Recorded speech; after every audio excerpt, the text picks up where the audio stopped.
Okay, so first ni, so kami press itu data management. So dalam data management ni, kami orang pilih download attendance log. Okay, so press OK. Lepas tu kan, press download user data also. So untuk download semua ni ke dalam pen drive. Okay.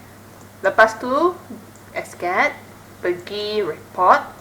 So dalam report ni kan, okay, kami download attendance setting report.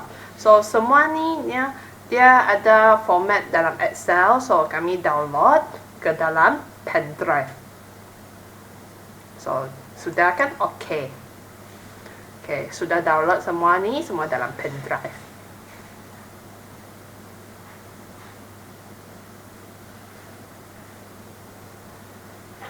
So dalam pen drive, cari Excel file attendance setting report. So dalam attendance setting report ni, dia ada dua file lah. Okay, so first file ni dia schedule setting report. Dalam schedule setting report ni, boleh key in nama staff, okay, dan dia punya department. So ID, nombor ID dia, nama, department. Kalau department lain pun boleh juga. Okay, boleh key in lain-lain punya department.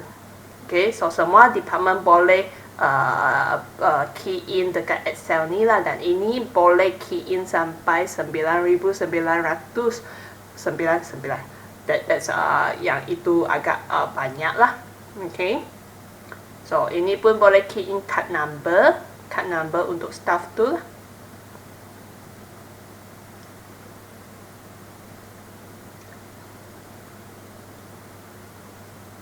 So then lepas tu kan, so kami akan key in shift hour.